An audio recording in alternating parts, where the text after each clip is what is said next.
안녕하세요. 오늘은 여러분들과 암기를 하는 데 있어서 효율적인 방법에 대해서 한번 얘기를 나눠보려고 해요.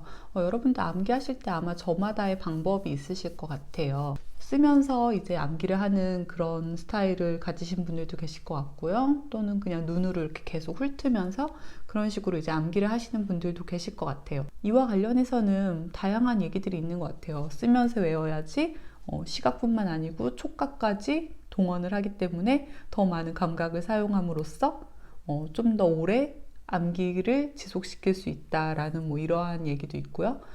그냥 눈으로만 읽는 게 훨씬 빠르기 때문에 이제 그렇게 하는 게 더 효율적이다라는 그러한 의견도 있을 것 같아요. 자, 지금 제 옆으로 단어가 하나 나가고 있는데 이 단어의 뜻을 알고 계시나요? 네, 잘 맞추셨어요. 네, 그러면 이번에는 이 한자 잘 읽으실 수 있나요? 네, 아마도 우리나라 국민이라면 누구나 한눈에 읽으실 수 있을 거라고 생각이 들어요. 자, 이제 그러면 여러분, 제가 첫 번째 여기에 적어드렸던 그 단어를 한번 써보시겠어요? 네, 잘 써지시나요? 물론 이제 굉장히 거침없이 철자를 이제 적어 나가시는 분들도 계실 것 같은데요. 또 한편으로는 이거 이 철자가 여기가 이게 하나던가 두 개던가 이게 맞던가 막 이런 식으로 막 쓰시면서 막 고민이 되시는 분들도 계실 것 같아요. 그러면 우리는 이 단어를 아는 걸까요? 모르는 걸까요? 네, 참 애매하죠. 제가 왜 이 예시를 들었냐면요. 여러분들이 준비하시는 시험이 객관식이냐 또는 주관식이냐 어떠한 유형으로 출제되느냐에 따라서 여러분들이 지금 공부하고 계신 그 내용을 암기해야 되는 그 정도가 달라질 수밖에 없거든요. 오로지 객관식으로만 출제되는 그런 시험 유형 같은 경우에는 제가 볼 때 처음에 알려드렸던 그런 예시를 눈으로 봤을 때 맞는지 틀린지 그 내용을 알 수 있는 정도로만 암기를 하면 충분하다고 생각이 들어요. 하지만 주관식 시험을 준비하시는 분들 같은 경우에는 단순히 그 내용을 봤을 때, 알겠다. 이거 무슨 내용이지? 그렇게 눈으로만 맞다, 틀리다를 아는 정도로는 부족해요. 네, 절대적으로 부족합니다. 저 같은 경우에는 굉장히 암기를 할 때 눈으로만 거의 암기를 하는 스타일이었어요. 그래서 제가 중학교 3학년 때 담임 선생님이 매일 한 장씩 깜지를 의무적으로 제출하게 하는 그런 분이셨는데요. 매일 거의 제가 독서실에 가서 거의 6시간씩 공부를 했거든요. 근데 이제 사실 저한테는 깜지를 한 장도 쓸 필요가 없거든요. 네, 대부분 그냥 눈으로 이제 공부를 하고 그냥 문제집 풀어나가고 이제 그런 식이기 때문에 그 깜지 한 장을 제출하는 것조차도 6시간 독서실 공부를 하면서 채우기 힘들 정도로 그렇게 눈으로만 공부를 하는 스타일이었어요. 사법시험을 준비하던 기간에도 1차 같은 경우에는 사법시험도 오로지 객관식으로만 출제가 되거든요. 그렇기 때문에 눈으로 거의 암기를 했어요. 눈으로 암기를 해서 이 내용이 이 내용이다. 머리로 이해하고 눈으로 보고 그래서 맞다 틀리다 그거를 판가름할 수 있을 정도가 되면 이제 그 내용을 안다고 암기를 했다고 그렇게 생각을 할 수 있었죠. 그런데 제가 이제 2차 주관식 서술형 시험을 준비하면서는 이걸로는 굉장히 부족함을 느꼈어요. 주관식 시험을 준비하시게 되면은 아마 학원이나 아니면은 개인적으로라든지 이제 답안지를 써보는 그런 연습을 하시게 될 거예요. 이제 시간 내에 주어진 문제에 맞춰 답안지를 얼만큼 충분하게 작성할 수 있는지 그런 연습들을 아마 하시게 될 텐데요. 저 같은 경우 이제 1차 객관식 때 그렇게 암기했듯이 머릿속으로 그래 1번, 2번, 3번 판례 근거로 이거가 있어.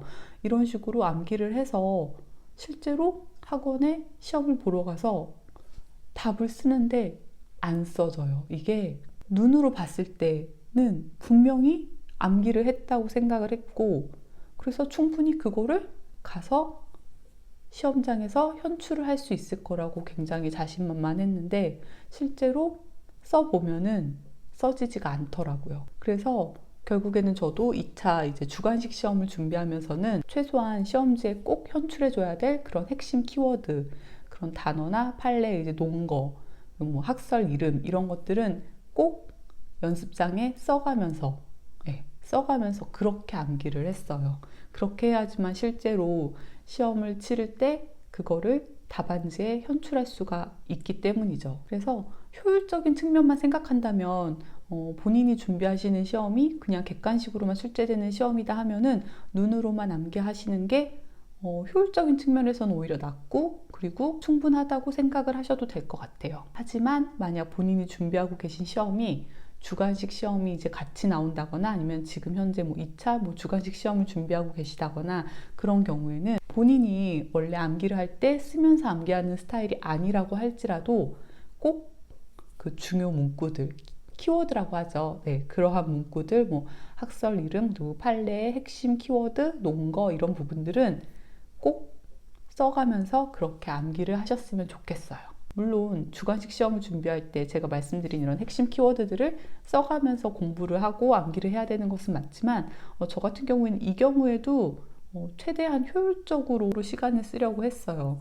저 같은 경우에는 글씨 쓰는 속도가 빠른 편도 아니었고 그리고 본래 이제 암기하는 스타일이 쓰면서 암기를 하는 스타일이 아니었기 때문에 쓰는데 시간이 꽤나 오래 걸렸거든요. 그래서 저 같은 경우 이제 2차 주관식 시험을 대비하면서 이제 학원에서 이제 점점 순환이 거듭돼 가면서 좀 더 자주 시험을 보게 되어 있거든요. 근데 저 같은 경우는 그렇게 자주 시험에 응하진 않았어요. 물론 시험장에서 실제 시험을 치르듯이 그렇게 해보는 연습이 필요하기는 해요. 하지만 학원의 순환 일정에 따라서 모든 시험에 응하기에는 굉장히 많은 시간과 그리고 에너지 소모가 있는 것은 분명하거든요. 저 같은 경우에는 학원에서 문제지와 답안지 그것만 챙겨가지고 이제 독서실로 오는 거예요. 그래서 독서실에 앉아가지고 그 시험 문제를 보고서 제가 대목차 그리고 소목차 그런 식으로 이제 목차를 잡아보고 그리고 각 목차 안에 들어가야 될 내용들 학설이라든지 판례 핵심 키워드들 위주로 그렇게 써보는 연습을 했어요. 그렇게 되면 사실 한 문제를